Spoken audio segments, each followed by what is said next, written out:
So, Grandma, welcome. Thanks for having a conversation with me, or I guess your first grandson. So, thanks for taking the time today. And so, Grandma, just wanted to, kind of give people an introduction to who you are, where you came from, your family, where you've lived, and what your life experience has been like, and just kind of some of the stories along the way. So that's kind of what we wanted to talk about today. Thanks again for doing this. So can you talk about a little bit, Grandma, about how your family, because we are Italian, Yes. We have Italian ancestry, right? Right. And so kind of like what that journey's been like for our family.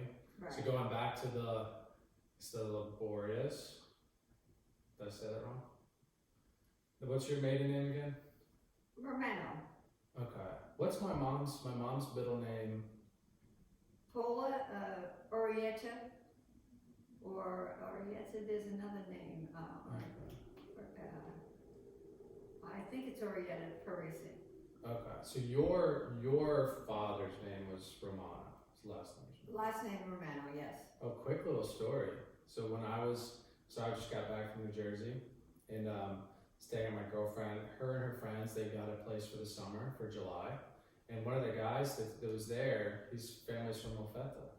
Oh, interesting. Yeah, isn't that kind of interesting? And where did he reside? So he lives in Hoboken. Where in Molfetta? I don't know. What's his last name? I was talking to my mom about this. I can't remember. I think it was like DeCandia. DeCandia. I think that was yes, it. that was Mapatez's name. Yes. Really? Yes, I went to school with the DeCandia. Really? Well, he grew up in Hoboken. Oh. Yeah. Okay. I wonder. You never know. Uh-huh. It was really cool. Oh yeah, Hoboken was just 1 mile square. It's 1 mile square. Really? And it's very small, and people all knew each other. Not all, but mainly. Yeah. That's what I like. We were in Belmar. You're familiar with Belmar, right? A little bit? It's right. It's like a couple towns north of Point Pleasant. And one of the things that's really interesting about the Jersey Shore, or that part of the Jersey Shore, is the neighborhood structure. It's kind of a mix of the suburbs and a beach, kind of a beach style, because like all the houses are right next to each other. Right. So you don't have a lot of yard, but it's really cool because you see people out on the stoop or the front porch, right, hanging out, and it was a really good time. Right. But anyway, so not to hijack the conversation there, but right. So you grew up in Hoboken. I was born in Hoboken and grew up in Hoboken. Yes. Yeah. And that was, we're talking about what time? December 13th, 1931. So the 30s. And I was born in the apartment. Mm-hmm. I did not go to a hospital. Oh, really? And I was delivered by Frank Sinatra's mother. Really? Yes. And of course, I was the second of 5 children. Five So you were born, what do you mean by you were born in the apartment? Well, wasn't delivered in a hospital. I was delivered in an apartment because my mother and father were very poor. Mm-hmm. And my father didn't have a job because it was during the Depression. And of course, they lived in an apartment building on the 4th floor. Mm-hmm. And I guess she couldn't afford to go to a hospital. I really don't know why. Yeah. But I think at that time, a lot of women who came from other countries had their children in their homes. Mm-hmm. There must have been a reason for it. Mm-hmm. And but that was... What's your take? That's an interesting kind of discussion point. Something that I've heard friends talk about is, you might have heard this now, how families in the United States, and not all families, but it seems to be families that are maybe on the average to above average socioeconomic end, there seems to be this like discussion around having less children because of a couple different reasons I've heard, like the finances that are associated with it. That might be the biggest one. I kind of find that, just giving your story right there, something for me, I think we come from, maybe like an average sized family. I wouldn't say we're small, but I don't think we're necessarily a big family. Right. But for me, it's like I've always, I'm in the process of obviously in my 30s right now, I'm 30, trying to figure out life and what's, you really kind of have to aim towards something in life, Right. and having a family is something that I absolutely want to have. So I'm kind of working backwards from that, you know, trying to figure out the right partner and that whole thing. But I've always kind of wanted a big family, so I've always kind of wanted like 4 kids or something like that. And it seems like back in the day, kind of from because you're one of how many children? 5. 5, and that seems awesome. And obviously life gets in the way, and you know, relationships, that's a whole other ball game. But you know, it doesn't seem like for your Well, family. not really, because it wasn't really considered. It was considered an average family. Actually, the families were larger than that because there was no form of birth control. Mm-hmm. So do you as a think result, a lot of families had, 6, 7, 10, 14 children, and so as I said, the times were different then. Yeah. And they didn't stop to think about educating, being expensive to have children, because they didn't think of educating them and sending them to college. They just didn't.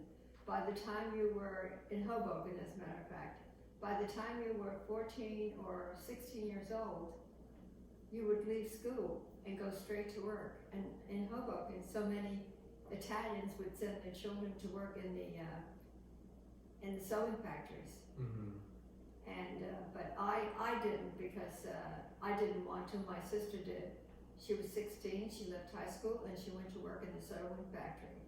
And my mother was very upset over it, so I didn't even stop to think of it. I just knew I was going to high school, because I enjoyed being in school. And so just really quick on that point, is like, it seemed like back then it was more about, you know, you mentioned the birth control point, which makes total sense, because it was, you know, I think one of the things now socially is people are able to have like romantic relationships more casually, because the consequences can be kind of mitigated in a sense.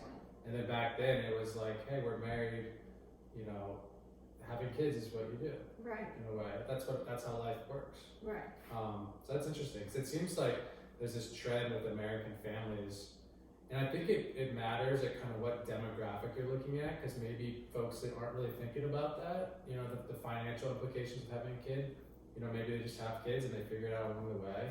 And I'm always kind of thinking like, well, what is the best way to do that? Because I think there's this like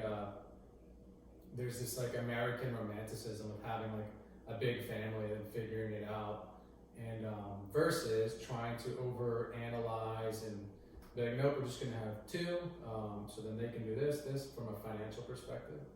But that's always pretty interesting to me. That's right.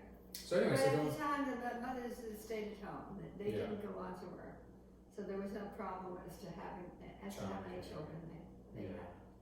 And whereas nowadays it's very different. The woman is out working, so they have to limit the amount of children that they have. Yeah, that's a good point. It's a lot more difficult. Sure. So like when you were growing up with your brothers and sisters, so there was 5 of you in total? I had no brothers. So it was all 5 girls. 5 girls, wow. How did your father feel Well, about my that? father, actually, he was on the shortstop side, and they used to call him Eddie Cantor. Eddie Cantor is a famous comedian from years ago, from the 30s, and he had 5 daughters also. So they referred to my father as Eddie Cantor for that reason. Oh, really? Yeah, because it was rare that we were all girls. Yeah. And no boys. Yeah. Oh, wow. Yeah. So you guys lived in an apartment, what was it, like what kind of an apartment did you all live in? It was a railroad apartment, basically, 3 to 4 rooms, not much. When you say what's a railroad apartment? Well, it's an apartment that you walk straight through. Okay. There's no turns on it. And we didn't have a living room. We grew up with just a kitchen and 2 or 3 bedrooms. And that was the type of upbringing we had, because of the times and because of the limitations of my father as to the amount of money he could earn. And because he wasn't really capable of doing anything specialized. What did he do? He did work in a foundry for Kirk Lanessa, which was an engineering company. And I know mostly this was during the war. He was the foreman in this foundry, and what they did was they manufactured propellers. And I remember him carrying this big vat with his friend, full of lava, and they were putting it into a mold to make a propeller. Wow. And that's what I remember so well. Did you go to visit him at work at times? I brought him his lunch. You brought him his And lunch. that's how I happen to know what Oh, wow. what he did exactly.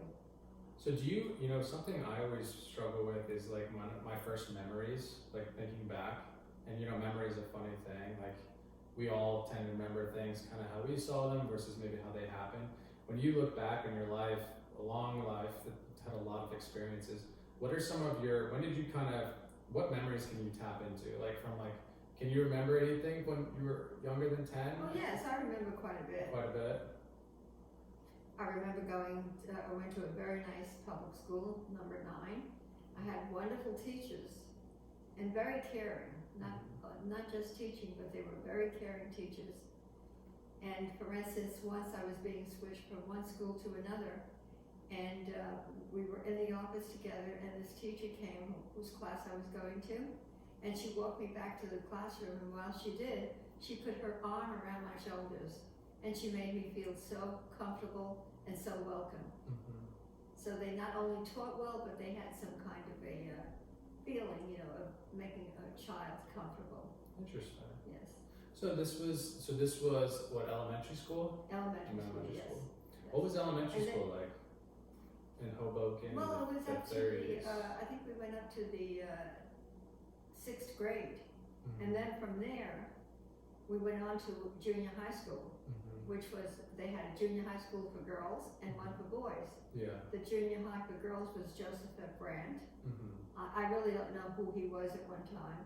And then the David E. Rear was for boys. Oh, So they had a very good educational system in Hoboken. And then after that, I believe it was two years of junior high, we went on to high school, which was mixed, Mhm. which was co-ed. Oh, so you were just with girls up In until the junior school. high. Yeah, there was a Interesting. separation there. Was that normal? Is that how? No, it a lot wasn't of them- normal. And when I talked to other people, no one ever had anything like Okay. that. No. Was this a religious school or was? No, this is all public school. Oh. It's just that I feel they were very advanced insofar as education went. And But why considering the that it was a mixing? town that Right. consisted of mostly immigrants, Mhm. they were, So when you were growing up, because you were born in Hoboken, right? But your parents were not. Were they both from Italy? yes, they were. And then near Salerno? In the province of Salerno, in Oh. a town called Monte San Giacomo. Monte San Giacomo. Right. And was that your mom and dad were both in the same town? Yes, they both were. But my father, I believe when he was about 16 years old, I believe World War I was going, and his father didn't want him to be part and didn't want him to go into the war, so he sent him to Argentina. Oh.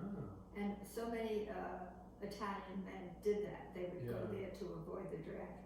Interesting. And so he spent a lot of years in Argentina, Oh. and he learned how to play the accordion, the banjo, the ukulele, played all those instruments.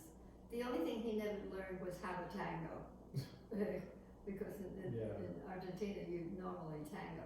Yeah. So then after that he went back to his hometown in Italy, and his sister happened to like my mother, Mhm. and she encouraged him. He was almost like 30 years old at the time, Mhm. and had no intentions of getting married. But his sister insisted that he marry my mother to take her away from her difficult life. Mm. And so he did. He married her, and then he brought her to the United States. Wait, sorry. So your father left the Salerno area of Italy to go to Argentina, Right. and then came back to Italy, Yes. and then came to the United States. Yes. Okay. So how long was he in Argentina for? I would say at least 10 years. Really? Because he was about 30 when he married my mother. Oh wow. And So my your mother was father- only 19. And that was old for. That was kind of back then. Was that old to get married at 30? Of course, at that Yeah. time, but he had an uncle in Hoboken, Mhm. and who lived by himself, and his family was in Italy. And his uncle was always disciplining my father, because my father just wanted to be free and not be tied to anything. Yeah. But he worked, and he was very helpful to my mother and my father. My Okay. uncle, his first name was Michael. Got it. Yeah. very Okay. strong. As a matter of fact, he originated the St. Anne's Feast in Hoboken. Really? Yeah, Your he Uncle ran that Michael? whole feast, yeah. Oh, He wow. started it, Wow. yes. Okay. Grandma, Which is a big thing in Hoboken. I'm gonna take a quick pause really quick. I just wanna make sure that it's still recording. Okay. Just, it's the first time I've I'm done. very self-conscious to do something like this. No, I that's can't okay. imagine. Cool. No, I just wanted to make sure, because sometimes computers go to sleep, Yeah. and this is the first time doing it, so. I Because wanna- just knowing you're being recorded makes it a little more Yeah, difficult. it takes a, it You're takes a very little bit, conscious, so. subconscious of Yeah, yourself. Yeah, no, it's totally normal. Right. But anyway, so then your father came back. How do you meet your mom? Was it your uncle Michael? Well, that they knew her? were from the same town, Okay, and his sister encouraged him to go with my mother. gotcha. He didn't exactly pick my mother to marry. He Okay, didn't want to get married at all. really? And of course, my mother had lost her mother at the age of 8, and she had two stepmothers. Mm-hmm. She did like one, but she didn't like the other one. She hated the other one. Mm. And I believe that she loved her father very much, Hmm. and I believe she was jealous in a way. And Your mom was. life wasn't really hard for her because her father was what you call the Sam Walmart of the town. Mhm. His store carried goods, clothing, food, everything. And he would go with his horse and wagon into neighbors, pick up his inventory. Mhm. And at one period, he left my mother in charge. Now, my mother was very, very kind-hearted. So this family in their town came in to buy some pasta and clothing. And they looked so poor, like some of the children were barefooted. And what she did was, when she weighed the spaghetti, instead of giving them a pound, she would give them 2 pounds. Mhm. And then she took shoes from the stock and gave them to the children. So when her father came back, he said to her, "Daughter, where is the money?" Because he looked in the cash register, and she explained what had happened. So he said to her, "Well, you're not suited to be in business." Yeah. So he put her into the kitchen, and he brought his other daughter to work in the store for him. Gotcha. So that's interesting. Yeah, that's that tough trade-off between being charitable and then at the end of the day being able to cover your expenses. Exactly. It's a tricky one. Yeah. So that's interesting. So when your father, that's crazy. I never knew that. Your father lived in Argentina for a decade almost. At least, yes. Something like that. At Wow. What an experience. To me, I'm not too sure I'm accurate that it was to avoid the war. Mhm. I got 2 reasons. One was to avoid the war, and the other was for him to get away from his mother, because his mother was doting on him. What's But that I mean? believe it was more that the world What's doting on it mean? doting. What's that Yeah, mean? paying attention to him. Oh, he's just a little bit of Making a, a what they baby, call yeah, like a yeah. helicopter Yeah, parent these Yeah. days. yeah, that's right. Um, But anyhow, I really believe it was the World War, because so many of Yeah. them. And he must have liked it, right? I mean, to spend Oh, he 10 loved he must have Argentina? enjoyed it, yeah. Oh, he loved it. Do you know where in Argentina? No, not exactly Yeah. where, no. Yeah, I'm not too We familiar didn't with ask South too America. many, you know, when we were young, we didn't ask our parents too many questions.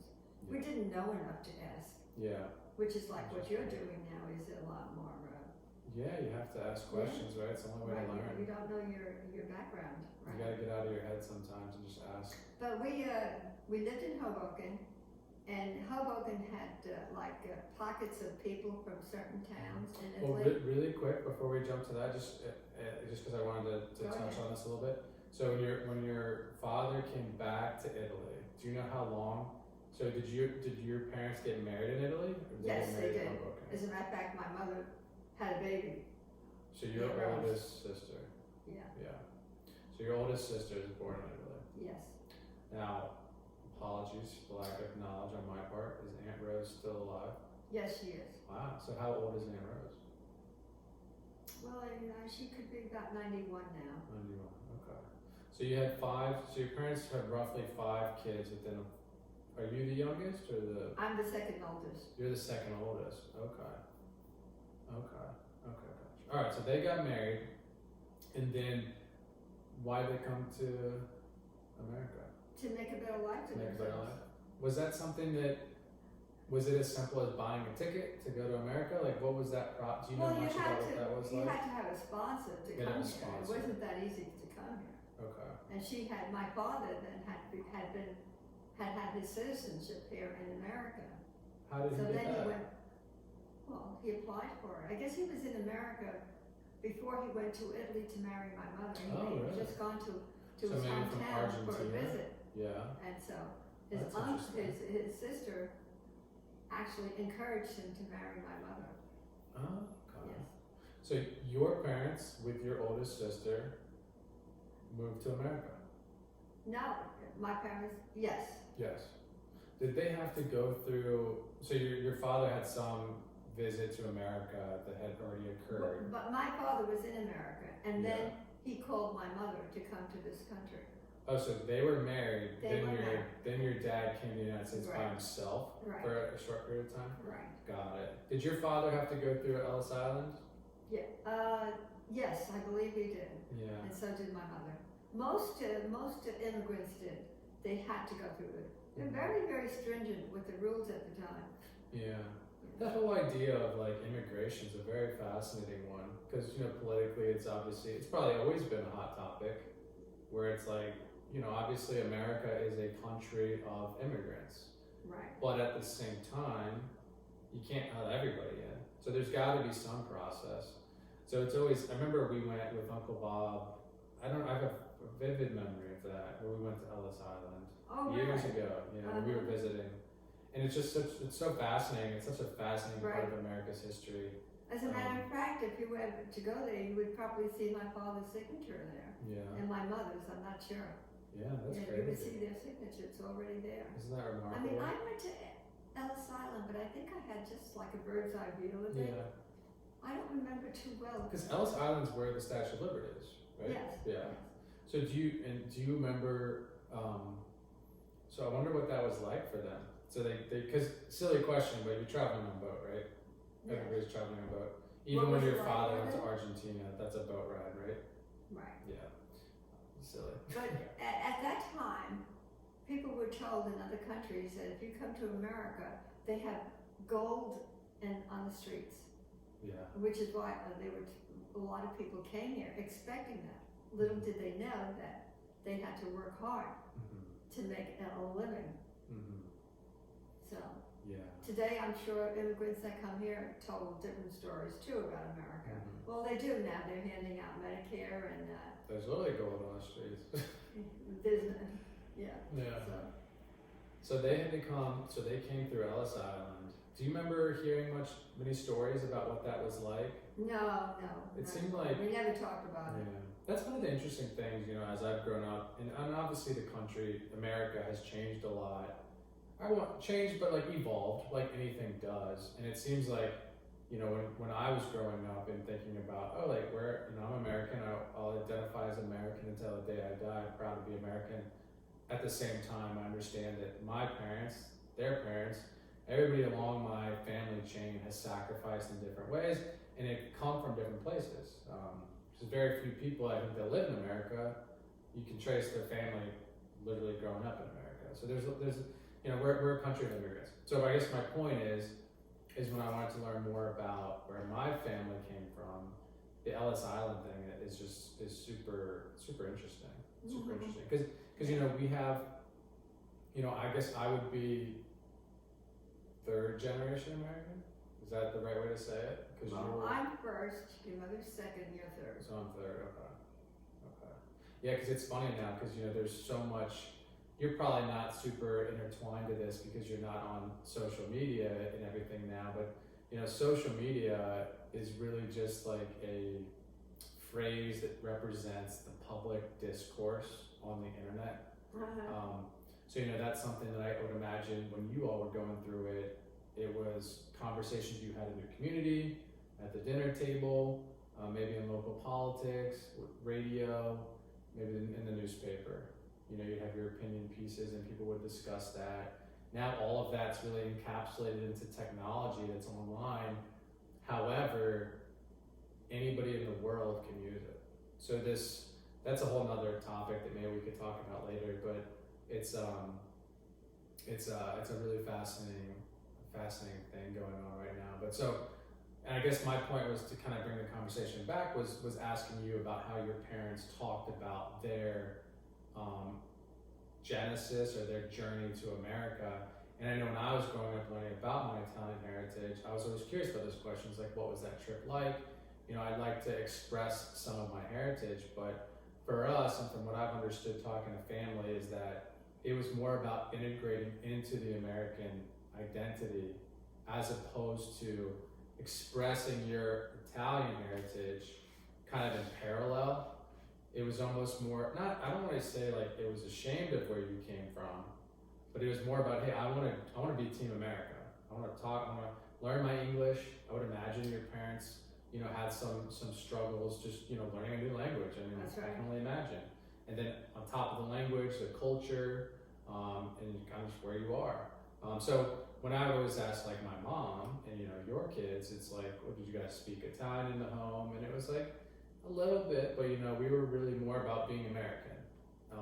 Where now it seems like, you know, for whatever reason, families that are maybe first, even second generation now are more about expressing the identity of the country they came from, Right. as opposed to uniting as Americans. And I think that's something that our country's kind of struggling with, or at least it seems to be for me.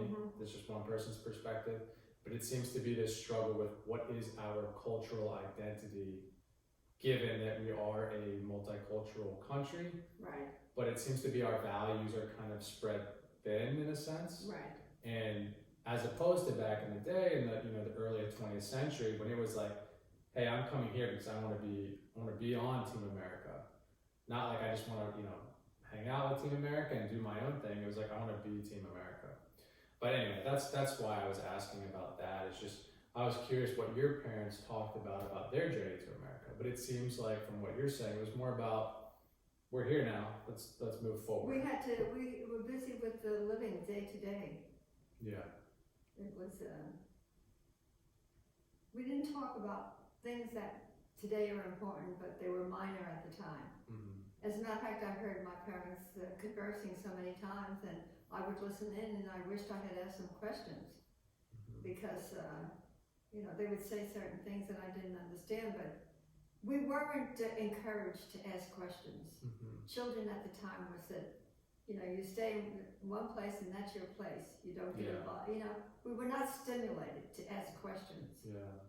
Which is why, I mean, I'm sure that they could have given us a lot of information about their background and about the town that they came from. Because I also heard, and I believe I told you this, that we have some kind of a Jewish strain in us. Jewish people that went into the town and became Christians. But if there's truth, I'm not sure. Yeah. Yeah. And you said something really interesting just moments ago about, you know, these weren't necessarily things we talked about because we were busy living. Right. You know, when you look back on your amazing life, you know, 89 years, I mean, it's just remarkable to me to think about somebody born in the 1930s, right, living in 2021. Right. And just imagining the differences there, it's gotta be at least mind-blowing. Because, you know, you just talked about, you know, we were busy living. And sometimes myself, and I'm so guilty of this, because, you know, you're a product of an environment, and then also the choices you make, but your environment plays so much of a role in your life, obviously. And I've been very fortunate to have an amazing support system and grow up in an amazing environment. But it does seem like today,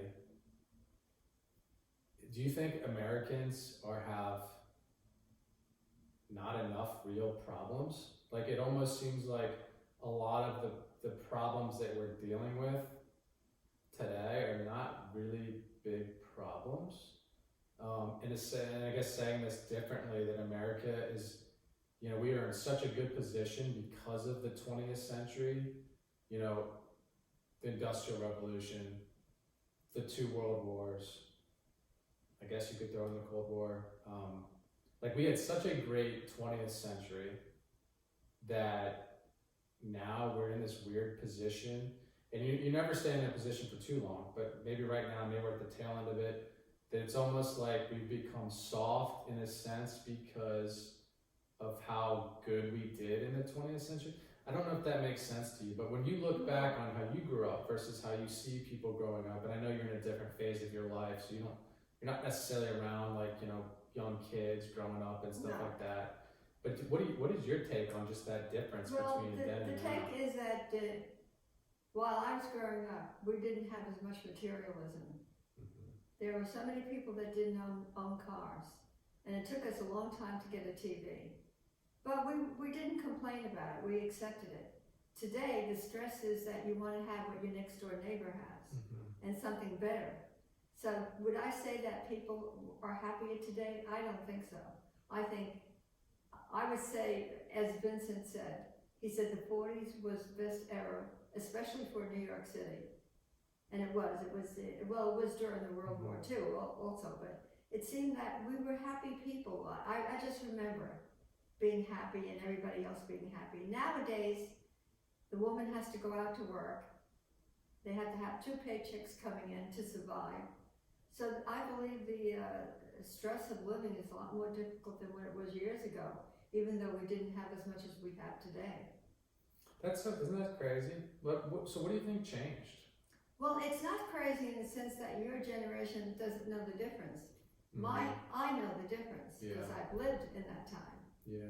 And I remember, for instance, the holidays.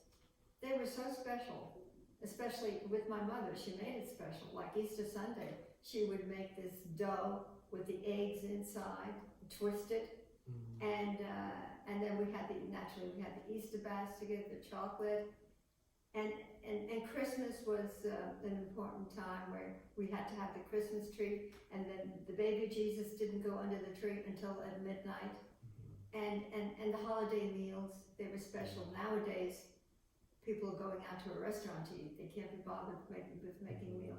And we were more of a unified type of family than what we are today.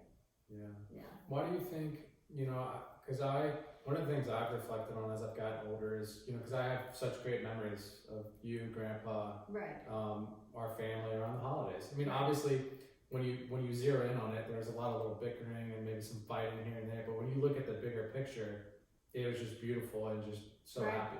Right. And Grandpa and I more or less carried on the tradition of years ago. Yes. And I guess what I was trying to say is that as I've gotten older, because when I was younger, you're kind of a passive member of that, in the sense that you're just kind of along for the ride. You obviously don't get any say in dinner. You're told to do this and that, and by and large, it was great. But as I've gotten older, you realize that responsibility falls on your shoulders, and that tradition is something that dies if you do not keep it going. Work at it, right. You have to, I mean, I guess as you get older, you realize that's kind of everything. Like, if you don't care about something, if you don't work at it, it disappears. Yeah. So why do you think, on a large scale, and this is always tough to have these kind of conversations because, anecdotally, I'm sharing my experiences or my observations, but at the same time, that there's opposite ends of that. And I guess what I'm saying is that other people still obviously have traditions going on, and then some that maybe just don't have any. But my question to you is, why do you think those traditions, those family traditions, it seems to me that they've kind of dissolved. I won't say they're gone completely, but they've definitely been diluted. Why do you think that is? Well, because at one time we lived in the same area. Nowadays, I would say after World War II, people started to go into different areas. They had jobs in different areas. There was a big growth in the country after World War II. I remember that so well. The standard of living had increased quite a bit. And so I think because of that people had more at their hands to do other things that they wanted to do, so that as a result they grew apart more than staying together. For instance, in Hoboken, what happened many times is that a mother and father would buy an apartment building, and as each child was married, they would get an apartment to live in. So that way the family stayed together. And they helped each other.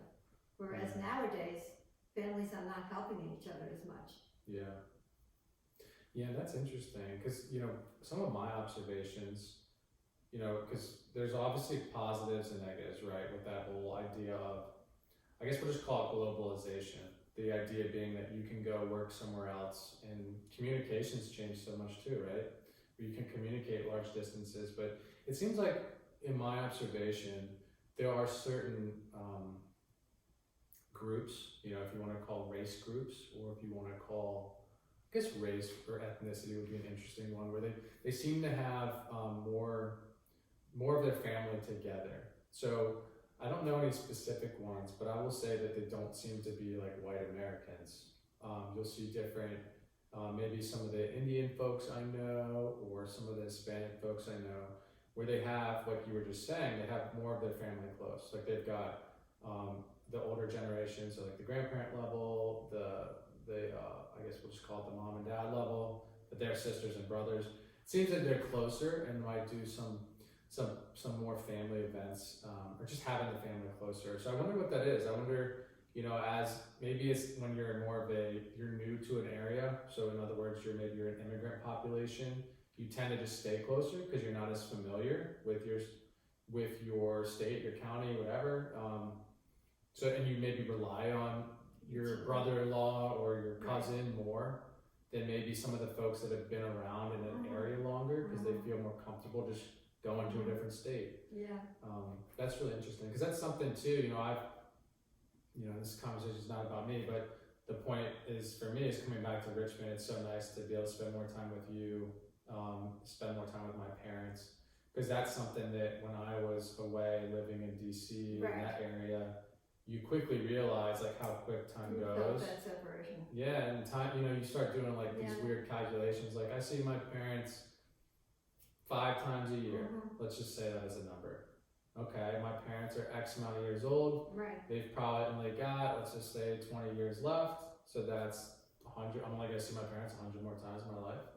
Right. So you start doing that mental math, and you go, but wow, not everyone thinks like you. True. Some young people just automatically move away and make a life of themselves. Yeah. But they, like in time, then they realize that it wasn't the best thing to do. One of the things, and I'm sure you've maybe heard something similar, maybe not, but one of the things I always hear from older folks, and from you know, what are your regrets? What do you wish you'd done differently? What surprised you about life? It seems to always be like time, like how quick time went. And how much more time I wish I spent doing something family related. Right. It's not like how much more time I wish working, got that big bonus. I mean, I think that drives some people, and that's kind of the beauty of capitalism in America. Like, if that's your thing, if that's what you value, okay. I disagree, but that's your right to do that if that's what you want to do.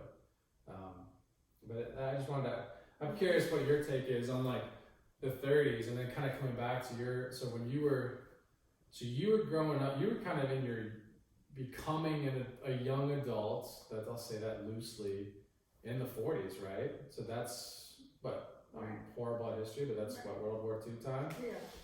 And even I was about 14 during World War II. So do you remember World War I? No, I wasn't alive. I was born in 1931. Oh, I thought it was in the 30s for some reason. No, it was World War, was around the 20s. Did your father ever talk about it? No, he never did. Was your they father? didn't think that children would be in, and probably we wouldn't have been interested. Sure.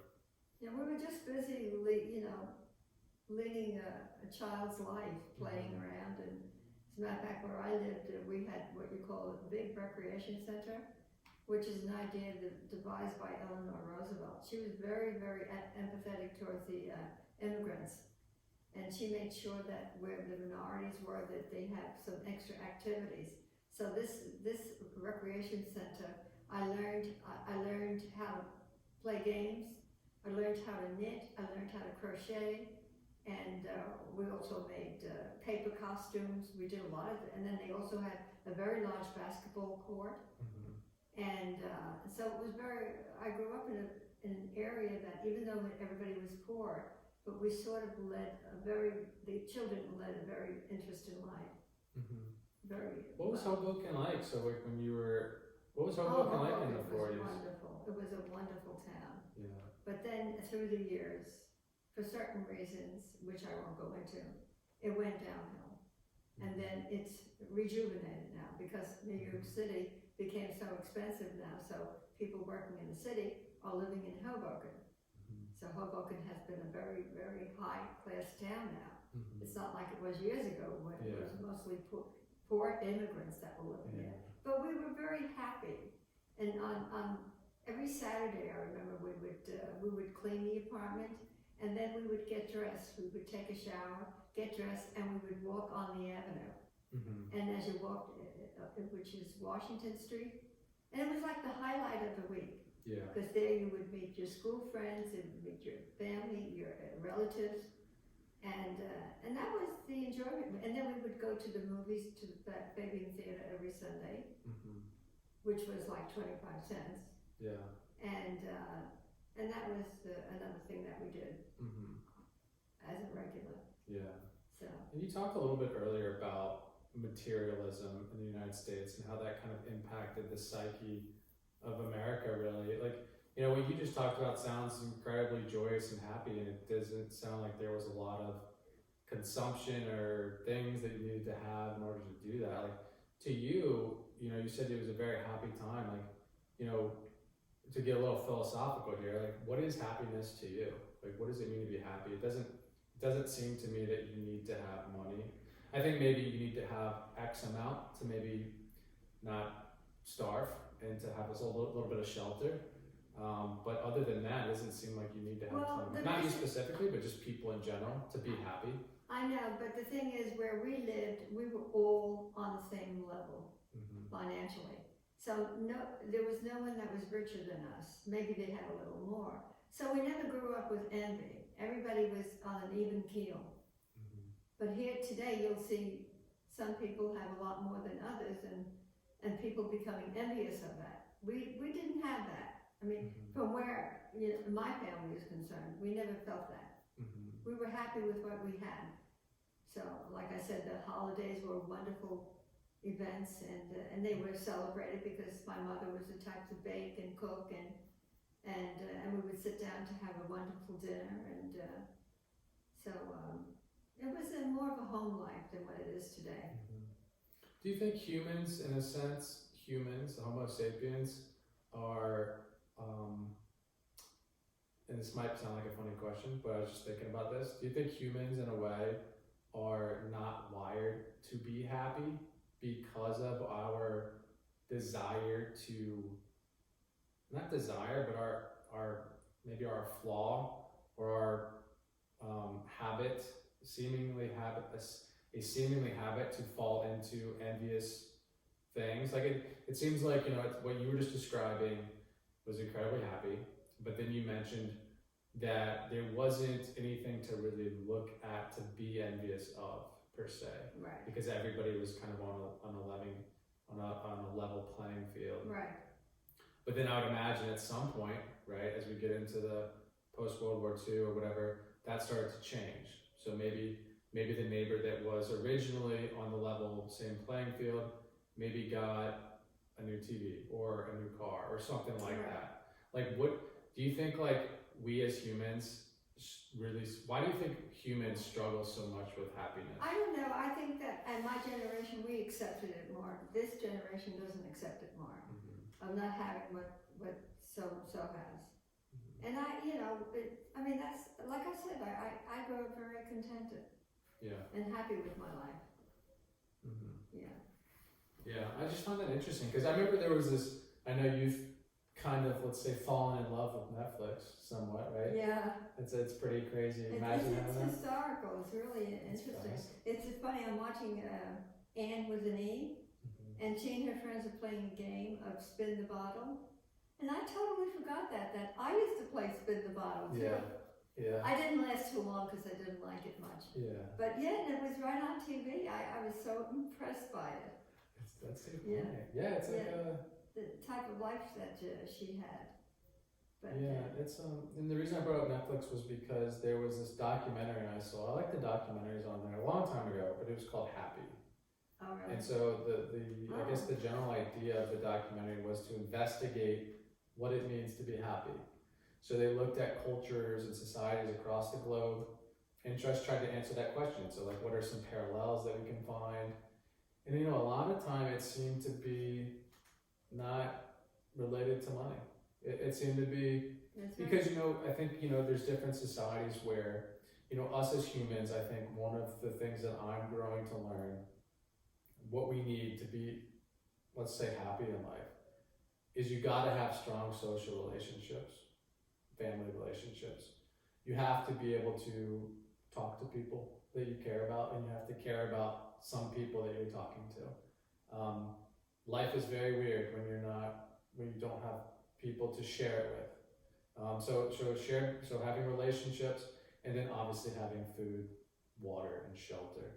And this documentary looked at, kind of those things across the globe.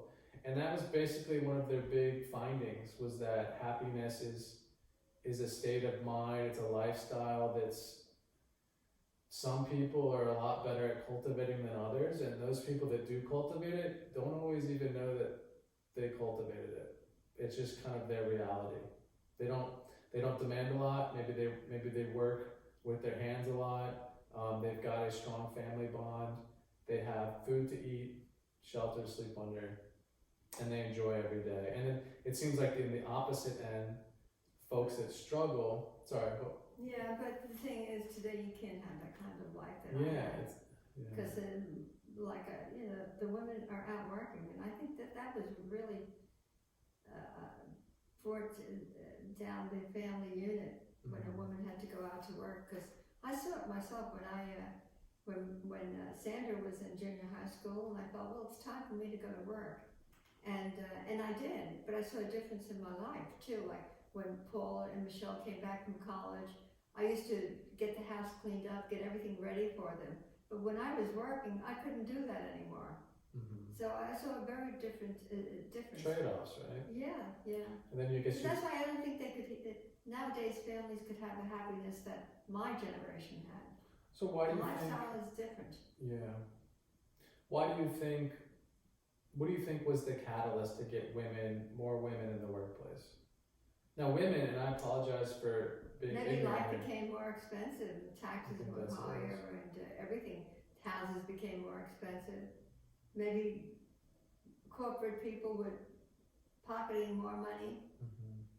And so what changed, going back to kind of this timeline here in the 40s? Now you were a teenager during World War II.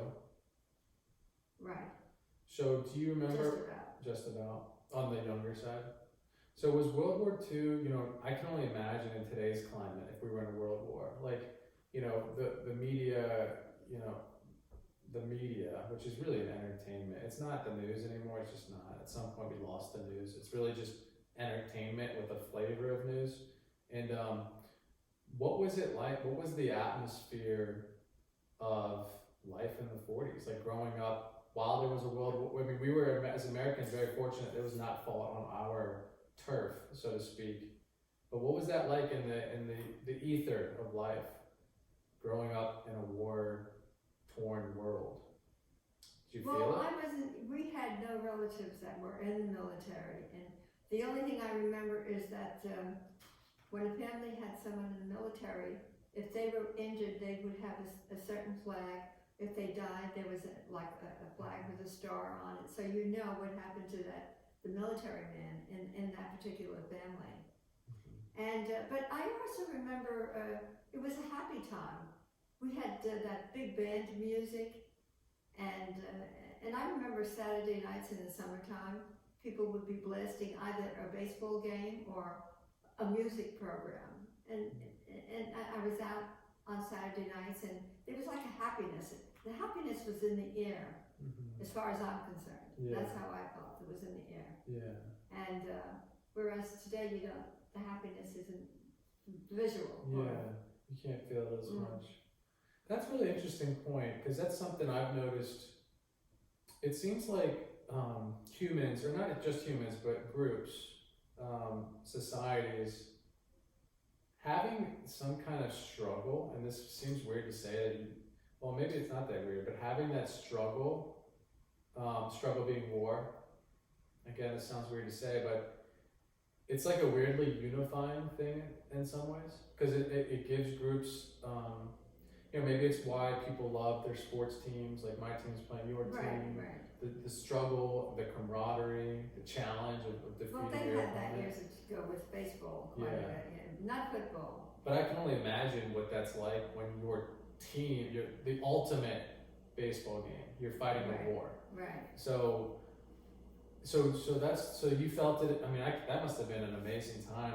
But the romanticism of the 40s, that's got to be crazy. It's probably one of the most. And New York City was fabulous. Yeah. A wonderful place to be in. So you felt, besides that one example you gave, where families would have those flags denoting what happened with their family members that were soldiers or in the war. Right. Was there anything else that, like, the government, like, how else were you aware that we were in a war?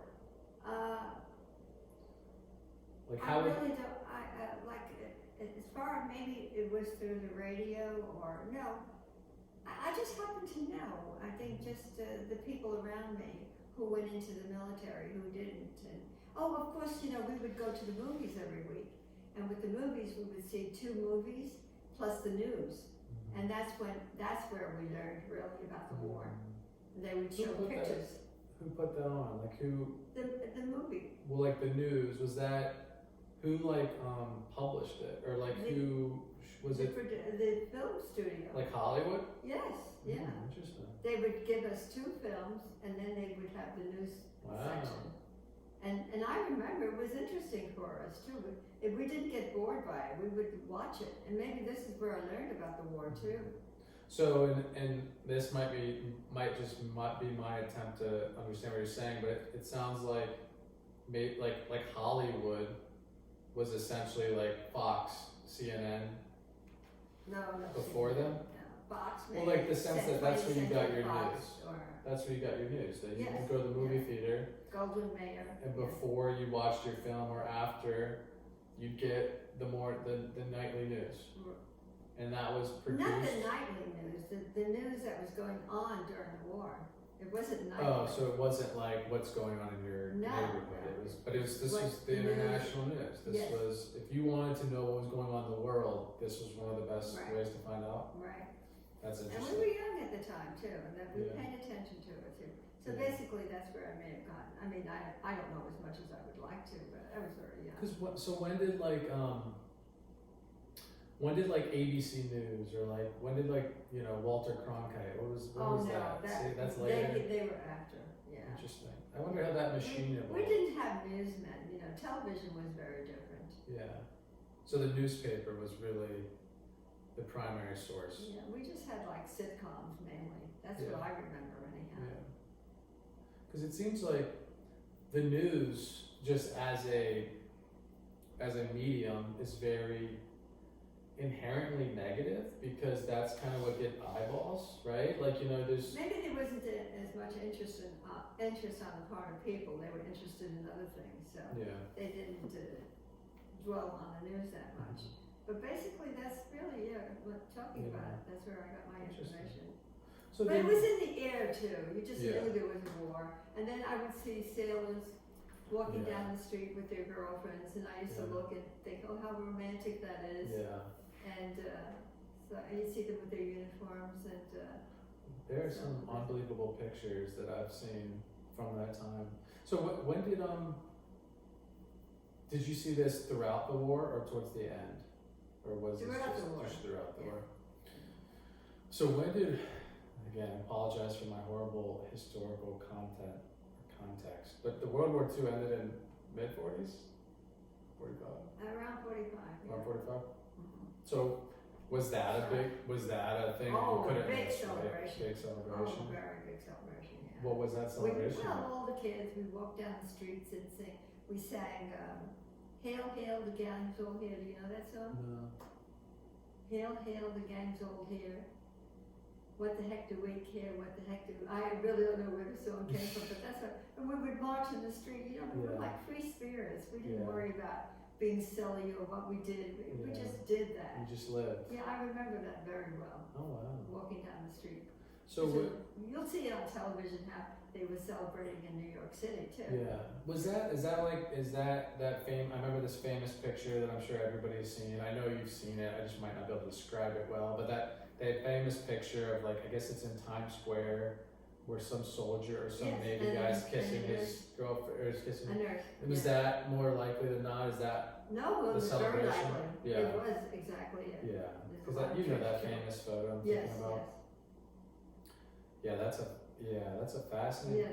Even for somebody born in the 1990s, that's one of those decades that you think Can you back. imagine a man doing that today? He'd be put in jail for Doing sexual what? harassment. Oh, because it was just a random girl. Yeah, yeah. Oh, yeah. See, there was a lot Yeah. more freedom there. We weren't as and men were very different at the time Yeah. too. It was more Yeah. respectful, like.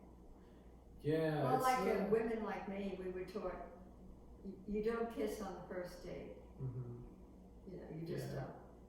And Yeah. and that was the trend. I still meet. I mean, maybe it's not kissing as well. No, I mean, for my dating experience, there's definitely girls like that still. Oh really? Yeah. Yeah. But there's others that are not. And Yeah, they're free. yeah, it's really interesting because for me, when I look back on the decades that I didn't live in, obviously I didn't grow up at that point. But when I try to myself theorize, well, what's changed? It seems to be this dial of information velocity.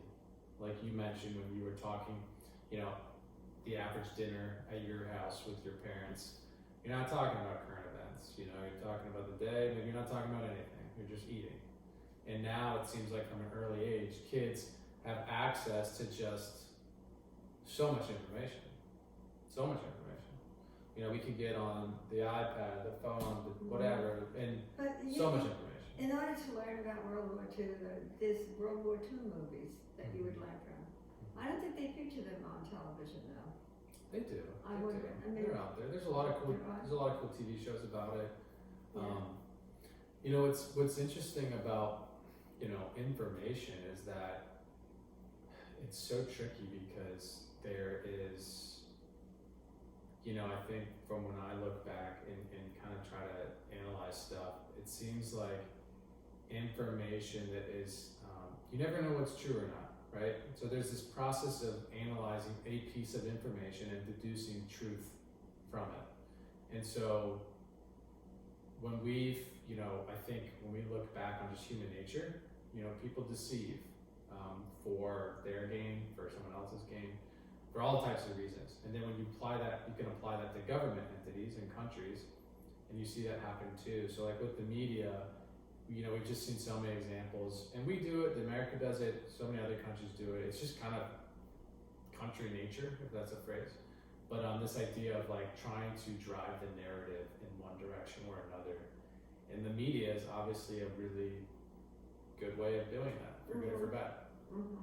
So I just always wonder, as you got, as World War II concluded, and so we start getting into the 50s, what was the 50s like? I think that's a decade that, I always feel like I hear about the 40s and the 60s. Well, I was in the 20s, in my 20s at the time, and I was working, and What were you doing? things changed a lot after World War II. I remember, as young as I was, as I said, people started to earn better money. People had more cars, and Why is that? Just but because as of all far the as my manufacturing? 20s, I was more interested in how I looked, and I liked dressing up, going to work every day, being a secretary, and walking Hoboken, walking along First Street. There was a bus that would take me to the it was the Hudson Tubes at the time, but I wouldn't take it because I didn't want to spend the nickel or the quarter, and I used to walk with my spikes. I remember that so well. Yeah. And then I think we also wore hats and gloves. What was it like? Did you and your sisters all work in New York City? Or No, Hoboken? well, my sister Rose went to work in the sewing factory because remember she left high school. So I went to work, and then then my other three sisters, they were all younger, of course, and then they did the same thing. They went to work in the office. So did they all finish school? Did Yes, you finish the other high school? As a My younger sister went to college. Really? Yeah. What did she study in college? Teaching. She Teaching. and her husband were teachers, but then they dropped it. They didn't They like didn't want to be teachers, yeah. So did most of your sisters, I know there's always interesting family dynamics, but did you all by and large stay in the New York, New Jersey area? Yes. Yeah. Like my sister Rose, she married someone who came from Teaneck, the suburbs. And of course, if you lived in the suburbs, that was really, you know, a big thing. And so she, when she got married, she went to live in Teaneck. And so that's why we followed afterwards. And Grandpa and I, we went to live in Westwood. We moved from Hoboken. We had an apartment in Hoboken, which is where Uncle Vincent was born. And then I didn't want to stay there. Grandpa wanted to stay there. In He was Hoboken? right, yeah. Yeah. You know, we wanted to buy it. We had the money because what happened is too, being that I had been working, what we'd do is take my paycheck and we would put it away and we would live off of his paycheck. So we had a nice little bank account. Yeah. And we were able to, we had $10,000 at that time, which was very rare. $10,000 is nothing today. So we were able to go out and buy a house, but Grandpa wanted to stay in Hoboken, but I didn't want to stay. Why do you want to stay? Because it was like being a come down. I hadn't made it in life. If you stayed in Hoboken? Had become very low class, not low class. It was an element of people that moved into Hoboken, and so it went downhill for a while. But then of course that all changed. That's interesting. So like, it was more. It was seen as you're more successful in a sense if you lived in the suburbs versus living in the city. Yes, growing up. It's kind of interesting because now it's like kind of, I don't know if it's the opposite now, but there's kind of like, if you live in Hoboken, that's really well, special. not just that, but like the city suburb relationship. Uh-huh. Like if you live in a city, you gotta have money because cities are expensive. Right. If you live in the suburbs, it's probably gonna be less expensive. So like back then, was it flipped or was it just like, hey, let's get away from the craziness of the city? We can afford to kind of. No, What was it that you could afford? Hoboken was cheaper to live. It was cheaper to live in the Yeah. city. It's interesting how that's changed. Yeah. Yeah, because I think I've seen that or heard about that with DC as well. Like Washington DC, like when my mom lived there, she would talk about it was cheap. It was cheap, but Right. for whatever reason, people wanted to flee the cities. I mean, Well, I get it. What about here in Ranco? I mean, housing has become so high, and I remember years ago when your mother came here, housing was very low. Very low. Yeah. See, this is also growing leaps and bounds. This area. Yeah. Yeah, there's a lot of reasons for that. I think Richmond's always been a very strict, I guess depends what perspective you're looking at it, but it's always been a good location overall. It's close to Washington DC. Right. It's not too close. A lot of land. A lot of land. That was developed. Yeah. Yeah, I mean it's been even for me in my short life, or I guess it's been a medium life at this point, but the short pump was just farmland. I just remember farmland. Exactly. And now it's, I still do a little too. bit, but it's going away. It's going away. Yeah, I still remember when the mall was built, and I was in, I think, 7th grade, and I remember a bunch of girls in my class got out of school early to go to the mall. Right. It was a big thing. I was like, what? And I remember asking my mom, she's like, why would you get out of school early? Why would I take you out of school early to go to the mall? That doesn't make sense. Right. Which it doesn't really make sense, No. but it was a big deal. Oh, it was. So, hey. But okay, so the 50s was a big time in the country's life and your life, where there was a lot of growth post-World War, Yes. a lot of opportunities. Yes. So we touched a little bit on this gentleman named Donato Parisi, but how did you meet this guy? How did I meet him? We used to go dancing quite a bit. That was our entertainment. In Hoboken? Hoboken, or we'd go into other towns. Depends on where the dances were. So Grandpa had a date with this girl to meet her at the dance. So he knew me because he used to live around the corner from me, and he used to see me walking down the street, and he remembered he used to love my hair. I had that long kind of hair, wavy hair, and he'd always see my hair, and he always liked it. So he knew me by sight mainly. Sorry, so like you guys lived kind of close to each other? Yes, yes. Gotcha. Was this now this was, were you still living with your parents at the time? Yes. Okay. Wait a minute. Yes, I was. Did he live with his? Yes. Yeah. That was normal, right? I mean. Oh, yes. Yeah, you Yeah. didn't, just because you had a job, you didn't move out. parents. You Yeah. stayed with your parents. Yeah. You didn't leave your parents until you were married. Yeah. It wasn't proper to leave your home. So anyhow, it turned out that he had this girlfriend, and I used to work with her. So meanwhile, she had a dinner party, and so she invited me and my sister, and Grandpa, and some other people. So there was a picture taken, and I had jeans on and a baseball cap, very, very masculine looking, and he was right behind me with a big smile on his face. So somebody took a picture of us, and I hardly knew him. I didn't even know he existed. Mm-hmm. So he had that picture for so many years, and what he did was, when he went into the military, he used to tell his friends, "This is the woman I'm going to marry." Yeah. And I didn't even know him. I didn't even care about him. Yeah. So when he came out of the military, I was it was a Saturday night group. My friends and I were going to a dance, and he comes along with his friends, and he says hello to me, and he said, "What's a pretty girl like you not married?" And I looked at him and I said, "This guy's off the wall." And so then we went to the dance, and what he did was, instead of going with the girl that he had dated, he asked me to dance. And he spent the night with me, but I didn't know that he had a date. But and that's how we started to go together. Yeah. Okay. So you just thought he was just asking you out, and you're like, sure. You didn't realize that he was on a date or something. Well, he didn't ask me out. He happened to be dancing with me. Oh, he just asked you to dance. We were all heading towards the same place. So what were your impressions of Grandpa when you first met him? He's just another guy. There was no spark about him that seemed different?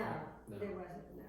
The So, only thing is, as I continued going out with him, I was amazed by his knowledge and his smart. interests. Yeah, he was very different from other men. Very In different. what ways? Well, first of all, he had the European in him too. Like he used to sing songs to me. Yeah. And then he used to recite poetry. Yeah. And then he'd tell me a lot about history. Mm-hmm. So, I found it interesting to go with him. What just kind of diving. Unfortunately, he's not with us, so we can't ask him, or I can't ask him this. But where did that come from? You think Grandpa's? Obviously, intelligence is really broad. But what do you think his proclivity for the arts and maybe humanities? It's the way he was born. He was born that way. He was the only male in a family of 5 girls, and they worshipped him, all 5 of them, to this day. The one, Anna, she lost 2 of her sisters, and I said, "Anna, who do you miss the most?" "I miss my brother." Yeah. And I said, "Well, what about Teresa and Nancy?" "No," she said, "I miss my brother." Yeah. So he was like worshipped by his sisters, so Yeah. he could do no wrong. And they had to do everything for him. They had to polish his shoes, and they had to wash his car too. Yeah. Then they got lice to it and they stopped. Yeah. Did they have to do it because he said so? Oh or? yeah. He carried a lot of weight in the field. Oh wow. Yeah. And how did he? And I would imagine, what kind of a brother was he to them? A very good brother. Very good If brother. they ever needed him, he was right there for them. Yes. Yeah. And and I don't mean to pry, but I will.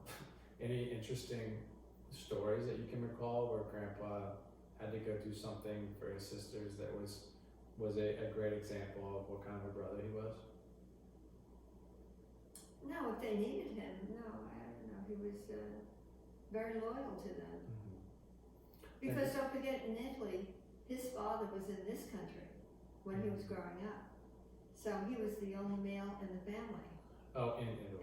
And also, his particular people, from where he came from, they worshipped men there.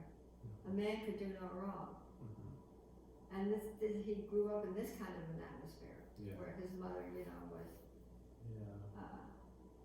not that she favored him, but he was the only boy. It makes a difference. Yeah, and it seems like there's, for some obvious reasons, maybe some not as obvious, but, men and women, but there's, it's weird to say this now, I'm thinking about Grandpa, but somewhat of a controversial thing now, which I don't agree with, but is this concept of there are more than 2 genders. But when you look back historically, men and women, by and large, were the genders that we're well aware of. And men, obviously, rewinding the clocks, played a very important role in human history. So did women. It's not to take anything away from women, but there are certain advantages that men have that women don't, and vice versa. So it's always interesting to hear about those societies where the male is, we'll say, put on a pedestal for whatever reasons those might be. And now in life, you know, there's the feminism movement. I mean, women cannot be understated enough how important women are. None of us would be here without women. But it seems like now there's this changing of the guards, and where and maybe this is more American. You know, I think Americans, myself included, sometimes we can be a little bit arrogant and talking for the world. There are obviously other cultures that don't agree with us and still see things differently. But in America, there's this flipping of trying to put men down and raise women. And I always kind of look at it as this pendulum sweep where I can totally understand why, but it also doesn't make any logical sense. So like there's no necessary need for it, but there's just this pendulum that goes back and forth with time, and that's how life works.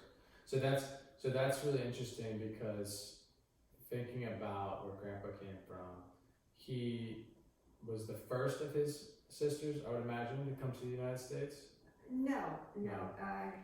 His father came, and his father worked on bricklaying in the Lincoln Tunnel. Oh wow! And then he I think he. So he helped build the Lincoln Tunnel. I don't know built, but he worked in that project. Yeah. And I think also the Holland Tunnel. So he was a hard worker, his father. Yeah. And so he was here, and then because of the war, he was not able to bring his family here. So they had to wait until after World War II was over, and then they came at that time. So, and they all came together. Now, Grandpa was, from what I remember, and I could be, correct me if I'm wrong, but Grandpa was a big kind of a nationalist in the sense that he was very proud of his country. Yes. And the leader at the time, right? Yes. Which was Mussolini. Yes. Yeah, and then, so Grandpa came over to the United States when he was a teenager? I think he was about 18 or 19. Okay. Did he serve Yes. serve for Italy? No, he was about to be called, and so he was lucky because he had the papers that he was eligible to come here. So he escaped the Italian military, but then when he came here, he received his papers from Truman, and he went to the registration office, and he said, "I can't speak English," and they said to me, "You're being enlisted, but you'll learn English in 6 months." Yeah. And which he did. Yeah. Because when he came out of the military and I met him, he had a southern drawl about him. He didn't have the Italian accent. Yeah. Then eventually he went back into his Italian accent. Yeah. But I remember him telling me how the men from the hill country here in the States, they didn't know how to read maps, they didn't know how to shoot a rifle, and he used to teach them, because when he was in Italy, he was a fascist growing up as a teenager. He had the uniform, and he learned map reading, and he learned how to shoot a rifle. So he was ahead of himself when he went into the military, because a lot of American men didn't know how to do that. Yeah, but he was very proud of being in the army. Yeah. Very proud. So this was what time were we talking about? 50s, 40s? Well, around the 50s, the beginning of the 50s. So what was going on? Because that was after World War II. So was that he was part of the Korean War. The Korean War. Right. So that's a war that you don't really hear talked about too often for whatever reason. At least I don't. Well, when was that? The 50s? It's like the Vietnam War, shouldn't have been. It wasn't. Wars. Yeah. So what was the Korean War? Was this the split up? I just not familiar. North and South Korea, the same thing. Yeah. Yeah. Was this when they divided? And you had to wear. You know what's good to read biology. History, encyclopedias. No. Books about a person. Autobiography. Autobiography, right? And you learn a lot of history from those books. I've learned a lot from those books. So When I cool. read about Theodore Roosevelt, Eleanor Roosevelt, Mhm. you get the historical part of the era too. Oh. So you do learn. Yeah. You know what, and this is just me being a product of my time, I guess, is I'm really into podcasts. Obviously one of my inspirations for doing this little, pet project is just, I learned so much from conversations. I feel like I love reading too, but for whatever reason, I have a hard time really focusing throughout an entire book. But conversations for me, I think everybody just has attachments to words and ideas differently. Some people are great at books. Some people like listening to audiobooks. Conversations, I don't know, there's something engaging about them that allows me to attach memory to it. Yeah, I can associate things better. Right. And the reason I brought that up is because I try to listen to podcasts of interesting people. So it's kind of like a tangent of an autobiography. So less detailed, but anyway, the one I just recently was this woman named Yeonmi Park, who's a North Korean defector. And she, wow, what a story. What a story. This is a woman that was born in North Korea, lost her father to the South Koreans or? No, to the North Koreans. Yeah. So she was born, she's not that old, she's probably in her 30s.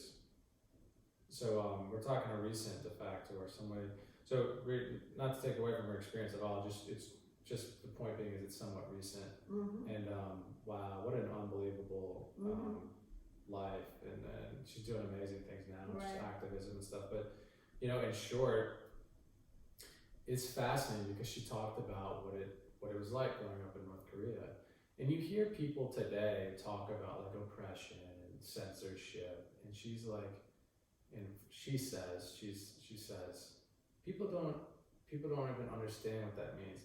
We didn't even know what those words were. Like, you didn't know you were oppressed because you didn't know what oppression was. Exactly. Because, their words, their speech was literally censored. And, not to derail our conversation, to repeat theirs, but some things that were just fascinating were like they have Kim Jong-il and his father, his family, that was their calendar of life was when he was born. And he's looked at as this God, and they basically replaced him in the Bible with like Jesus.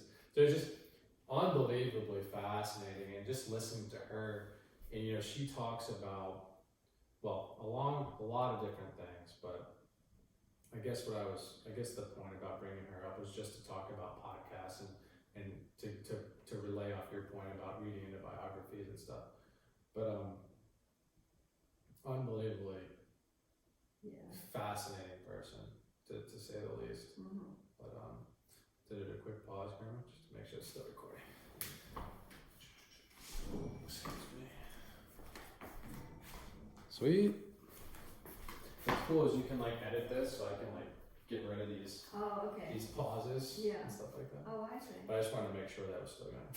What is this? Just the family library, right? Yeah. Something for the family. Just to have. It's very good. Yeah. Just to have. And Imagine if I had done that with my parents, but all the information we would have had. I know. It's very cool. It is interesting. Because it's like taking, you can have your pictures, right? You show someone a picture, and this was yada yada yada. But now you can video record it. Right. So I want to try to do more of that in my life as I go forward, because it's obviously great to have a picture, but it's also cool to have some more dynamism to it in a sense. Right. But okay, so we were talking a little bit about the 50s and how you met Grandpa. So kind of going back a little bit, so you and your sisters, it was very normal to kind of go to work. Women at that time kind of had specific roles. They weren't necessarily going into the legal field or to practice medicine. Mostly secretary, nursing, and teachers. And how did you and your friends feel about that? Was it kind of like, hey, we didn't know any different, so no, this we was never just talked about it. this is just what you do. We just did what we wanted to do. I had no interest in being a teacher or a nurse. I liked the business world, which made me go and work as a secretary. And I could have gotten a nice college education through the Port Authority. But Really? I think I got a bit too lazy and didn't want to do the studying. Yeah. But that would have been nice if I had That gotten would've my been cool. college degree. Yeah. What do you think you would have studied? Business. Business? Yeah. Yeah. Yeah. I would have been advanced myself with the Port Authority, gone into administration, come out of the secretary. Was it, But I like being a secretary. Yeah. So. Well, it seemed like, then, like, being a secretary was, quite a job. Now people have their calendars, they've got, it's obviously people It's still. obsolete now. There are no secretaries. Yeah. They still have them, but they're for very high up folks. More administrative. Like you have to be like a managing director, Right. a partner, they have secretaries. College People like degrees, myself, or with technology, like if you think about my mom and like an attorney, they've got their paralegals, which are more advanced secretaries, Sure. but they're able to, point being is technology's allowed more of those administration tasks to be done easier, Mm-hmm. for putting that in a shorthand. But, okay, so you think if you were born a little bit later, do you think you definitely would have gone to college, or do you think it was most you? likely, yeah. Okay. Because I like being in school. I love school. Yeah. I went happily every day. I just loved it. Yeah. So it's just more the timing of life where, Yeah. for like when you were Exactly. when you would have gone to school, how many women do you think went to school? Like, was it? Went to college, you mean? Or Yeah, like a handful. just a handful. Yeah. Yeah. Most of us went to work. Yeah. Now, if it were today I wouldn't even get married. I'd be a Yeah. career lady. Really. I'd be climbing. Yeah, that's Even everything you've known in life, you would if. Well, you I'm think- born in a different era and I'd be a Yeah. different person. But basically, you still have that DNA, Mhm. your interest. Yeah. But I don't know. Given what you were saying earlier about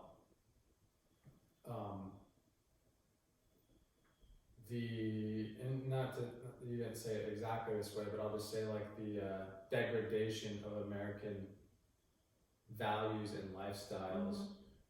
And one of the reasons you kind of attributed to that was, women going into the workforce. Exactly. And not because it's women working, like there's nothing inherently wrong with that. No. But the cost associated with your two heads of your family being potentially more focused on making $1 versus Exactly. growing the family. And obviously you can do both, but you only have limited time, so that's just a tricky spot for people, is you do have to pick and choose. And when you pick and choose, you're gonna have a consequence, whether that's good or bad. It's tricky. Well, So, it works out if both people work together. Many times men don't, it doesn't work out that way. But if two people work together, yes, it does work out. yeah, It's like with Grandpa, when I used to, when the kids got older, I started to do temporary work. And so I went to work for Hewlett Packard. And the manager liked me and he wanted me to stay because I was just a temp. And I said to him, no, I can't. I said, I have 4 children at home. They were grown, but I just felt the responsibility. He said, then with the time being, you could work part-time. And he said, in time, I'll put you into an administrative position. He was very impressed by me. And so I went home to tell Grandpa, I said, I was offered a job by Hewlett Packard. And you know what he said? He said, he was on the steps, remember, in Westwood? And he said, there's no reason for you to work. I'm bringing enough money home. You stay home, take care of the kitchen, take care of the house, and take care of the kids. And don't expect any help from me. Yeah. Those were his words. He was very exact. But I went to work. Yeah. I did. But unfortunately, I didn't last long because my conscience started to bother me that I was leaving my children, which was very foolish. Yeah. Yeah, very foolish. But anyhow, because they were grown up. They were in junior high and high school. Yeah. But anyhow, that would have been a nice job to stay with. Like I said, he promised me to put me into administration, even though I didn't have a college education. Yeah. So they were, at that time, there were certain companies that were looking to advance women. It was around the time when women were starting to advance themselves, but not all companies were advancing them. But Hewlett Packard was one of the companies that was trying to help women out. Interesting. Yeah. Oh, so they were way ahead of the time in a sense. Yeah, there were a few companies like that. Yeah. Yeah. Well, I think there's, any smart leadership team or any person can recognize that regardless of your gender, there's value in a perspective that you can provide. In other words, competency is not specific to a gender. Right. And having different perspectives, whether that's through gender differences, through whatever differences, can only, not always, but it can only gain you a perspective on something, right? Like it's super helpful to have different perspectives on a problem, how you solution a problem. If you only have a bunch of orange people looking at a problem, they're more likely than not only going to give you an orange solution. So I think having additional context and color to a problem helps. I mean, it's just kind of a no-brainer. I think the problem comes when you try to like quota and you got to have a specific amount of orange people, a specific amount of green people, a specific amount of yellow people, and I think that's where it gets weird, you know. But to your point, that's really cool to hear from HP. So like when you were getting ready, you enjoyed business. So what were some of your goals in life? You know, you talked about get married. That's a big goal. That's what we all had that. And if you weren't married by the time you were 21 and 22, you were a spinster. Really? Yeah. What did it mean to be a spinster? Well, a spinster is someone who never marries and spends her life by herself. And it was not common. Today, I think it's very common for women not to get married, and they don't really care. Yeah. If they do or they don't. What was the oldest at that time, or around that time? What was the oldest you'd ever heard of a woman getting married? I don't know. I really couldn't. Okay.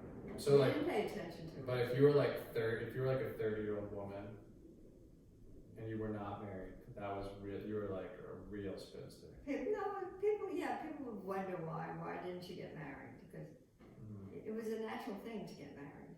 Yeah. It wasn't natural to stay without a mate. Yeah. Whereas today it doesn't matter. Yeah.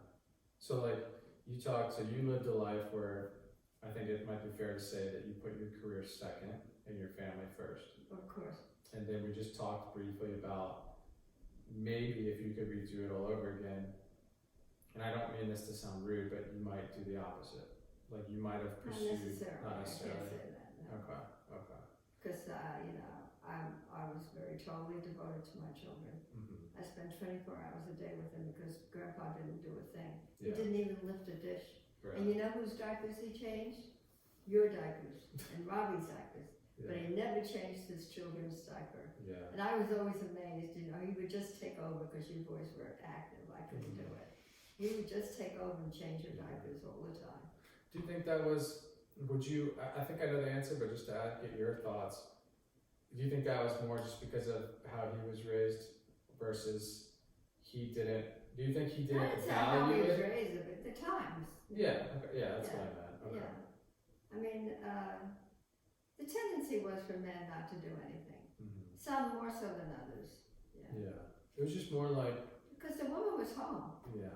So she took care of everything. Yeah. So when did that, and again, this is horrible for me to not know this, but it took, women getting the right to vote took a while, right? When did women get the right to vote? I think it was, maybe in the 30s. The 1930s, okay. That I wouldn't know exactly. Yeah. Isn't that weird? It's like, why do I not know that? It's also like just crazy how recent that is. Yeah. But it's. I know I was voting. I was a young teenager when I was about, I guess, 18. I must have been because my father brought me to City Hall, and I guess he was supporting a party. So he told me who to vote for, and I just went. I was naive. I just voted who he told me to vote for. Yeah, that's a fascinating. Yeah. Fascinating thing. Okay, so we're in the 50s.